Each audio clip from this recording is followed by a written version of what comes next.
toutes et à tous, bienvenue dans Smart Patrimoine, l'émission qui vous accompagne dans la gestion de vos finances personnelles et qui décrypte les enjeux de la gestion de patrimoine. Au sommaire de cette émission, nous commencerons comme tous les jeudis par un patrimoine thématique dédié à l'investissement socialement responsable. Anne-Catherine Husson-Traoré, directrice générale de Novetic, sera notre invitée pour parler des critères ESG. De plus en plus de voix s'élèvent contre l'ESG tel qu'il est conçu aujourd'hui et dans l'actualité, les eurodéputés ont donné leur feu vert au projet de taxonomie qui intègre le nucléaire et le gaz parmi les énergies vertes. On en parle dans un instant. Et puis Cédric Genet, associé fondateur chez Cara Capital, et Mathilde Maurer, notaire à Chevreuse et membre du groupe Monacier, nous rejoindront pour Enjeux Patrimoine. Alors que l'été approche, les destinations de l'Europe du Sud, telles que l'Espagne et le Portugal, font de l'œil aux investisseurs, que ce soit pour passer sa retraite, pour un investissement locatif. Quels sont les éléments à connaître pour préparer un bon investissement immobilier en Espagne ou en Portugal? On en parle dans Enjeux Patrimoine. Bienvenue à toutes et à tous qui nous rejoignez. Tout de suite, Smart Patrimoine. Et tout de suite, patrimoine thématique consacré aux critères ESG, à son système d'évaluation et au fléchage des investissements verts par les différentes réglementations. Anne-Catherine Husson-Traoré, directrice générale de Novetic, est avec nous pour nous aider à y voir plus clair, car encore aujourd'hui, alors que ça fait plusieurs années qu'on en parle désormais, persiste ce brouillard autour du sigle ESG. Alors Anne-Catherine Husson-Traoré, bonjour. Bonjour. Vous avez rédigé, en fait, au départ, on voulait vous inviter pour ça, pour cet article Novetic que vous avez rédigé, qui s'appelle « La notation ESG est attaquée de toutes parts, y compris par Elon Musk. De quoi est-ce le signal ?» Et puis, c'était à la suite, en fait, d'un tweet d'Elon Musk qui pointait du doigt l'évaluation ESG et qui indiquait, alors je retransmets, Exxon est dans le top 10 ESG mondial du S&P 500, alors que Tesla n'est même pas sur la liste. Et il rajoute « L'ESG est une arnaque qui a été militarisée par des pseudo-guerriers sociaux ». Est-ce que vous pouvez déjà nous expliquer décoder le Elon Musk? Pourquoi ce tweet vous a fait réagir et après quelle perspective vous avez pu, comment vous avez pu le mettre en perspective par rapport aux critères ESG? Alors, c'est vrai qu'effectivement, la notation ESG reste un univers qui s'est considérablement développé depuis 20 ans et qui reste assez peu normé. Ce qui est normé, c'est les obligations de reporting. D'accord. Donc en fait, chacun dessine un peu le ESG qui lui convient.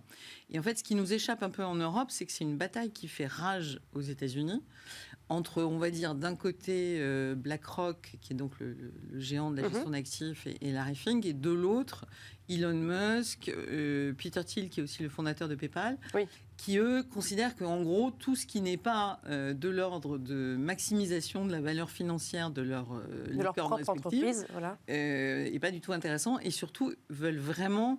ils considèrent que c'est des espèces de barrières à la libre entreprise, alors qu'en fait, ce n'est pas le sujet. Alors, il y a deux types. Peter Thiel, par exemple, il parle de ESG comme un nouveau communisme, pour vous situer le niveau de la bataille.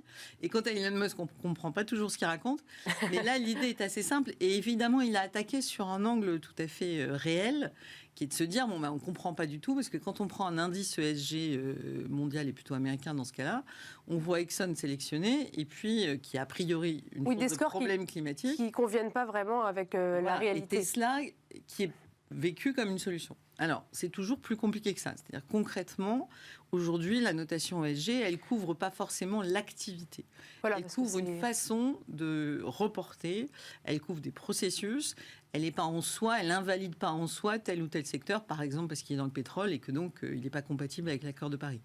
Du coup, effectivement, Exxon peut potentiellement être mieux noté que Tesla, qui certes propose des voitures électriques, dont on peut déjà discuter l'aspect solution toute faite pour l'écologie, mais surtout sur les sujets sociaux et de gouvernance, là, Tesla est très nettement moins bien noté. Et surtout, pendant longtemps, quand on regardait les trajectoires climat de Tesla, on avait certes... L'idée d'Elon Musk, c'est que puisqu'il a une solution, on ne va pas en plus l'embêter à ce que ses usines soient, par exemple, les moins émettrices de carbone, ou que les gens y soient bien traités, parce que il y a eu plusieurs affaires qui sont sorties disant que tout le monde, Elon Musk voulait que tout le monde travaille comme lui, c'est-à-dire H24, et que ça, c'est pas très social. Et donc, il y a vraiment ce sujet de discussion. Et on va revenir juste 2 secondes sur la base de l'ESG. Du coup, c'est vraiment chaque entreprise qui qui répond de son propre chef à des critères. Et après, comment est-ce que c'est audité? Alors en fait, il y a en gros, alors ça varie selon les... Il y a surtout des agences de notation ESG qui sont indépendantes. Qui sont indépendantes, c'est-à-dire qu'on construit leur propre méthode, mais enfin, celle qui est en train de devenir assez omnipotente, on va dire, sur le marché, c'est MSCI. D'accord. Donc elle est indépendante, mais enfin, en même temps, elle est d'un côté, elle produit des indices, de l'autre, elle produit de la notation, elle agrège les deux, et on sait aujourd'hui que la gestion passive, par exemple, est plus importante en volume que la gestion active. Donc on a aujourd'hui un acteur majeur des indices qui est devenu l'acteur de la notation ESG et qui dit d'ailleurs très bien que lui veut normer, c'est lui qui veut définir la norme de la façon dont les entreprises doivent reporter. Donc aujourd'hui, c'est plutôt ce genre d'acteur qui définit les critères et les entreprises qui y répondent avec des questionnaires qui sont quand même très complexes et parfois elles y mettent beaucoup de temps. Mais le sujet est bien qu'on est quand même toujours sur de la données volontaires des entreprises, une vérification plus qu'aléatoire et qui est surtout de la traçabilité, c'est de la donnée. Mais il n'y a pas d'enquête à proprement parler pour aller vérifier que si l'entreprise déclare ça. C'est un des problèmes, évidemment. Et donc, l'idée, c'est d'aller plus ou moins vers une autre type de notation ESG dont les normes ne sont pas produites par ces acteurs, mais par exemple par le régulateur européen.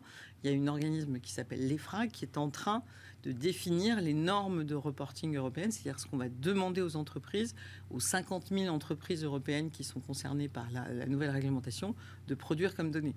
Du coup, là, on aura un référentiel objectif partagé qui permettra surtout de comparer les entreprises entre elles. Et donc, par rapport à l'actualité d'hier, donc le Parlement européen qui donne son feu vert pour rentrer dans la taxonomie, le gaz et le nucléaire considérés comme des énergies vertes, est-ce que ça... Quel est le lien exactement avec l'ESG? Est-ce que ça va avoir du coup un impact sur ces indicateurs dont vous nous parliez, qui vont faire rentrer ça?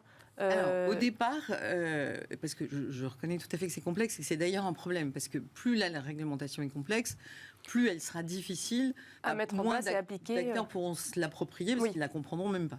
Mais initialement, en 2018, il y avait un plan d'action de la Commission européenne qui était relativement simple, qui disait on va d'une part avoir une sorte de colonne vertébrale de la finance durable qui va être un référentiel vert opposable d'activités qui servent à atteindre les objectifs environnementaux et climatiques de l'Union. Et ensuite, on va faire des obligations de reporting qui sont équivalentes entre les investisseurs, donc ça c'est une réglementation qui s'appelle SFDR, et pour les entreprises qui s'appelle CSRD. D'accord. Donc ça, c'est une architecture qui peut s'entendre, et l'idée c'était bien de faire un système qui fonctionne et qui se répondent les uns les autres. C'est-à-dire que les obligations de reporting des investisseurs qui intéressent l'épargnant de base, puisqu'à la fin c'est à lui qu'on doit parler, voilà. Eh bien celui-là, il doit forcément s'alimenter des données fournies par les entreprises qui, elles, doivent être à peu près homogènes pour que les investisseurs construisent des placements qui correspondent à ça. Et là où ça devient beaucoup plus compliqué, d'abord, il y a un problème de décalage dans le temps, c'est-à-dire chacune de ces briques n'a pas été construite en même temps par l'Union européenne. Donc là, en gros, on a un calendrier qui s'étale entre 2022 et 2025-26. Donc effectivement, aujourd'hui, les investisseurs disent nous, on veut bien faire des choses, mais en fait, on n'a pas l'information des entreprises, qui viendra peut-être, et encore, beaucoup d'entre elles ne sont même pas au courant. Et pour revenir à la taxonomie, là, on a un vrai sujet. Et d'ailleurs, la représentante du Bureau européen des consommateurs était farouchement contre l'idée d'introduire comme énergie de transition le gaz à certaines conditions et le nucléaire aussi, sous réserve qu'il est décarboné, parce qu'en fait, on va vendre des produits verts à des épargnants qui pourront de facto expliquer en quoi ils considèrent que le gaz et le nucléaire sont bien des énergies vertes. Et donc elle dit c'est deux problèmes. D'abord, ça va être accusé de greenwashing immédiatement dans un certain nombre de pays. Et puis deuxièmement, le problème c'est que c'est un risque financier. Parce qu'aujourd'hui, là, tout de suite, maintenant, évidemment qu'on a encore besoin du gaz, puisqu'on n'a pas du tout organisé le fait de s'en passer. De s'en retirer. En revanche, comme son exploitation, et son exploration et son usage est absolument incompatible avec l'accord de Paris, il va bien y avoir un moment où ça va se confronter. Et là, il va y avoir une dépréciation massive des actifs liés au gaz. Et ça, c'est les épargnants qui ont acheté ces produits verts qui vont la payer, entre guillemets, ou qui vont perdre, en tout cas, ce qui peut être leur retraite ou autre placement de long terme. Donc, il y a vraiment un sujet de confusion supplémentaire à porter, alors que c'était vraiment pas l'idée. Parce que sans même parler du fait que pour ou contre le fait de rentrer le nucléaire ou le gaz, il y a quand même un problème de briques, de lisibilité qui sera peut-être contre-productive pour les investisseurs, en fait, parce qu'eux, ils demandent juste en fait une directive assez simple pour investir dans des entreprises. De façon générale, comme sur le plan fiscal, on demande une certaine stabilité, mais là, j'allais dire, c'est un peu pareil. On a besoin de référentiels stables pour une raison très simple, c'est qu'on parle bien d'un horizon à 10, 20 ou 30 ans. Le plus important pour la taxonomie, c'est la façon dont elle va servir à mesurer les capex. C'est-à-dire, en fait, ce qui est important maintenant, on sait très bien que là, à l'heure actuelle, l'économie n'est pas alignée sur l'accord de Paris et pas très bonne pour l'environnement. Donc ça, déjà, il faut admettre ce principe. Et à partir de là, qu'est-ce qu'on regarde ? Ce qu'il faut qu'on regarde, c'est en quoi telle ou telle entreprise est en train de transformer ses process pour baisser sa consommation d'énergie, changer son approvisionnement énergétique, changer la composition de ses produits, aller vers l'économie circulaire. C'est ça la promesse d'un produit vert. Si effectivement, pour des raisons politiques, puisque c'est les États eux-mêmes qui ont essayé d'imposer ça, on essaie de maintenir encore un peu le système tel qu'il est, c'est déjà un malentendu fort qui met en risque le Green Deal européen, ça c'est évident, parce qu'on ne va pas pouvoir faire le Green Deal européen si on ne remet pas en cause un mode de production et de consommation tel qu'il est aujourd'hui. Et la promesse, pour en revenir à l'épargnant, la demande de l'épargnant, elle est celle-là. C'est-à-dire que ceux qui veulent vraiment investir vert, ils veulent des gages que c'est vraiment en train d'investir dans une économie en transformation. Et donc là, on est bien parti pour un très fort malentendu. De la confiance, en fait. Voilà. Et pour vous donner juste un ordre d'idée de chiffres, nous, on regarde le marché des fonds durables disponibles sur le marché français. On est à près de 900 milliards. Aujourd'hui, eh bien, dans ces 900 milliards, il n'y en a qu'1,5% d'encours qui flèche vraiment l'impact, qui donne des gages clairs aux clients de la façon dont aujourd'hui on a un bénéfice environnemental ou social. Et ce qui est intéressant et ce qu'il faut regarder, c'est un peu plus large quand même, puisque là on est à 108 milliards d'euros, c'est-à-dire 14% des encours avec des fonds dits article 9 qui, eux, s'engagent à avoir un objectif durable et à le mesurer dans le temps. Bon, mais vous reviendrez continuer de nous en parler. Merci beaucoup Anne-Catherine Husson-Traoré. Je le répète, directrice générale de Novetic. Merci de nous avoir éclairé sur ce sujet. Et tout de suite, c'est Enjeu Patrimoine.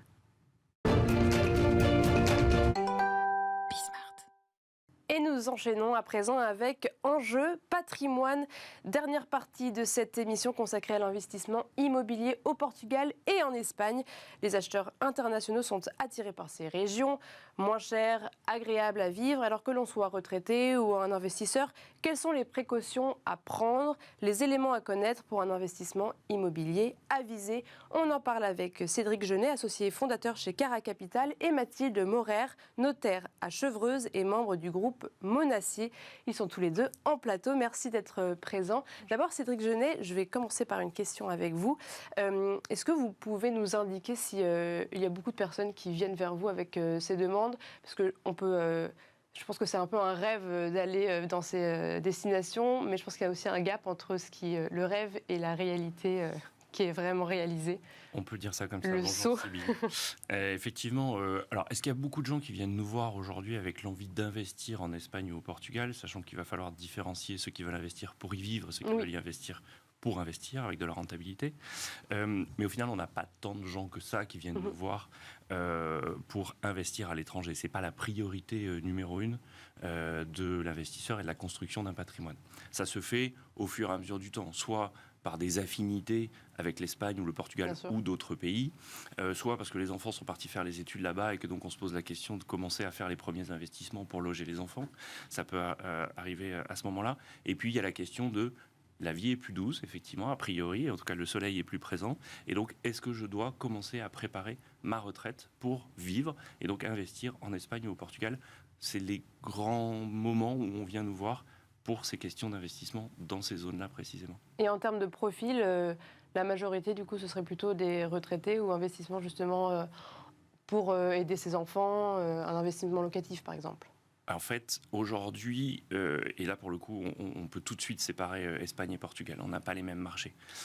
Au Portugal, on va avoir des investissements dans une logique résidentielle. Résidence principale, qu'on va trouver dans la région de Lisbonne majoritairement, et où là, on va avoir effectivement les retraités, mais aussi beaucoup de jeunes entrepreneurs qui ont commencé à réaliser leur patrimoine, qui peuvent, les fameux digital nomades, qui peuvent s'installer un peu partout, et beaucoup ont investi au Portugal pour des raisons fiscales, on y reviendra sans aucun doute.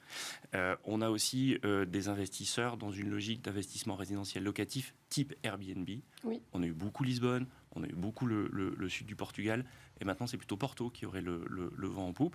Évidemment, le marché est beaucoup plus accessible. Le prix moyen au mètre carré à Lisbonne est de 5 000 € à peu près, 2 500 € à Porto. Comparé à la France, c'est 2 fois moins cher en fait, à peu près. En Espagne, c'est différent. On va peut-être avoir moins de volonté de résidence principale, plus de résidence secondaire, mais en revanche, on va retrouver toutes les classes d'actifs de l'investissement. On va retrouver l'investissement dans les bureaux, dans les centres commerciaux. Voilà. Ce qu'on va moins avoir au Portugal, non pas qu'il n'y ait pas la profondeur de marché, mais le français va moins s'intéresser à ça au Portugal. Il va chercher une logique résidentielle au Portugal, là où en Espagne, il va regarder toutes les classes d'actifs comme il le ferait dans n'importe quel pays, comme la France, l'Italie, l'Allemagne, le UK. L'Espagne est un peu dans cette zone-là. Et il y a un autre élément, c'est que le prix au Portugal est plus élevé que ce qu'il était en 2008. En Espagne, on est toujours en dessous. On n'a pas encore récupéré, ça dépend des zones, mais globalement, on n'a pas encore récupéré les prix de 2008. Donc l'accessibilité en Espagne est plus facile. D'accord. Et en termes de concrètement, si on veut acheter un logement dans ces pays-là, est-ce qu'on va rencontrer des difficultés, notamment par exemple déjà pour les professionnels qui vont nous accompagner dans l'acte d'achat? Oui, alors ça se passe pas tout. Le déroulé d'une acquisition se passera à peu près comme en France. Simplement, c'est vrai qu'on n'aura pas affaire aux mêmes professionnels. Alors, une chose à faire avant tout, c'est d'obtenir un numéro d'identification fiscale, en fait, que vous soyez au Portugal ou vous soyez en Espagne, avant même de faire vos démarches, parce que le fait de demander, il va falloir aller auprès du consulat, ça peut prendre 4-6 mois parfois. Si vous n'avez pas ça, vous ne pourrez pas de toute façon signer votre acquisition. Donc la première chose à faire quand on veut investir dans ces deux pays, c'est vraiment d'obtenir son numéro d'identification. Une fois qu'on a fait ça, c'est vrai qu'au Portugal et en Espagne, les notaires n'ont pas les mêmes fonctions qu'en France. Oui. En France, on est là pour sécuriser l'acte, vérifier tout ce qu'il y a par rapport aux biens, s'il y a des hypothèques, s'il reste des crédits, etc. Portugal, Espagne, c'est pas le cas. Là-bas, il faut prendre un avocat. C'est plus sécurisant. Vous en aurez besoin de toute façon et mieux vaut le prendre le plus rapidement possible. Et du coup, c'est des frais en plus? C'est des frais en plus, oui. D'accord. Donc, il faut quand même prendre ça en compte. Voilà, parce que le notaire sera plus un certificateur, un enregistreur de votre acte. Donc, le coût du notariat, là-bas, il sera moins cher, mais vous aurez quand même les frais d'avocat à compter. Voilà. Et en termes de process, alors il vaut mieux aussi ouvrir un compte bancaire là-bas avant toute transaction. Au niveau du process, par exemple, si on prend l'Espagne. Alors, ce qu'il faut bien voir en Espagne aussi, c'est qu'attention, il y a différentes communautés. On a 17 communautés autonomes en Espagne. Oui, c'est ça. Donc là, il y a une régionalité qui est un peu particulière. Il y a une régionalité. Il y a, au niveau fiscal, c'est aussi différent. Ils ont chacun leur façon de taxer. Donc ça, il faut bien le prendre en compte. C'est pour ça qu'il vaut mieux quand même avoir affaire à un professionnel là-bas pour bien qu'il vous explique tout ce qui va se passer au niveau des communautés. Au niveau de l'acte, il y a certaines différences par rapport à la France. Donc, par exemple, en Espagne, souvent, vous allez faire une sorte de contrat de réserve au tout début qui va vous laisser un petit temps de réflexion. Parce que là-bas, vous n'avez pas le délai de rétractation qu'on a en France, les 10 jours qu'on a en France. On ne les a pas. Donc, vous allez potentiellement signer... c'est pas obligatoire, cet acte-là n'est pas obligatoire. Mais il vaut mieux le faire, du coup. Il vaut mieux le faire. Déjà, ça permet d'avoir les premières informations. À ce niveau-là, c'est bien d'avoir déjà son avocat. Comme ça, lui va faire les démarches pour vérifier certaines choses. Ensuite, vous allez signer votre compromis. C'est un compromis qu'on dit pénitentiel parce que là, vous allez avoir des arts à verser. Donc, à ce moment-là, c'est un peu comme chez nous au niveau du dépôt de garantie. On est à peu près autour des 10%. C'est négociable, voilà. Ça, il va falloir les verser. Ensuite, il va y avoir des recherches qui vont être faites au niveau du bien, au niveau de vos capacités aussi d'emprunt, etc. La clause suspensive d'obtention de prêt, c'est pas une obligation en Espagne. Excepté en Catalogne, vous avez des articles qui parlent de ça, mais sinon, c'est vraiment pas... si vous n'y pensez pas, ce sera jamais mis dans votre acte. Mais votre avocat, il peut quand même vous préciser... Exactement. C'est pour ça que vous en avez besoin aussi, pour bien cadrer quand même votre contrat. Donc, en tout cas, pointer du doigt qu'il faut peut-être rajouter cette clause dans le contrat. Et c'est vrai que donc, le compromis sera sous seing privé en règle générale, donc il vaut mieux avoir votre avocat. Et ensuite, on passera devant le notaire pour régulariser la vente définitive. Par contre, si vous décidez de ne pas acheter, vous perdez vos arts. Si par contre le vendeur décide de ne plus vendre, il vous doit le double des arts. Voilà. D'accord. Mais on n'est pas aussi cadré, on n'a pas toutes les clauses hyper protectrices qu'on a quand même dans les contrats français. Et ça, c'est pour l'Espagne et pour le Portugal. Alors, est-ce qu'il y a des petites spécificités? Oui, c'est pas tout à fait pareil, ça ressemble un peu plus à nos compromis. Donc, mais pareil, ce qu'il faut vraiment prendre, c'est un avocat.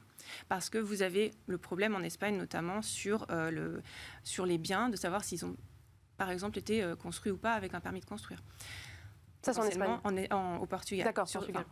En Espagne, vous pouvez l'avoir aussi, ce problème. Oui. Au Portugal, vous l'avez quand même pas mal. Donc, vérifiez la légalité du bien.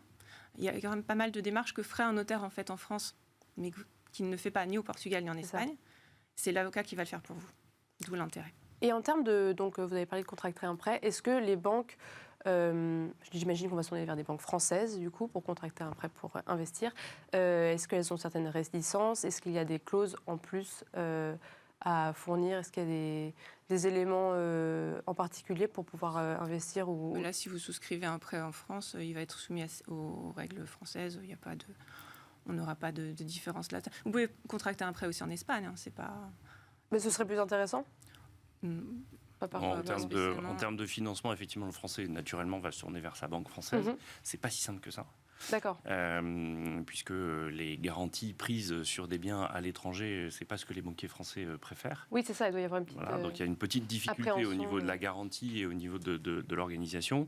Bon, et après, ça dépend évidemment du volume de votre investissement par rapport à la taille de votre patrimoine. C'est toujours la même chose. C'est sûr que si vous commencez à vouloir faire de l'investissement en Espagne et acheter un immeuble de bureau, bon, ben là, la banque française, ça va être plus compliqué. Et il va falloir effectivement travailler avec des banques locales. Si en revanche, vous cherchez un appartement de type Airbnb ou une petite maison en résidence secondaire, votre banque française, normalement, devrait vous accompagner. Et alors, du coup, on va venir un peu à la fiscalité. Vous avez parlé d'Airbnb. Pour un investissement locatif, est-ce que ce serait plus intéressant d'être en Espagne, d'être au Portugal? Comment ça se passe pour... un investissement vraiment locatif? Alors en fait, le vrai sujet de la fiscalité, c'est quel est votre lieu de résidence fiscale et non pas quel est le lieu dans lequel se positionne le bien.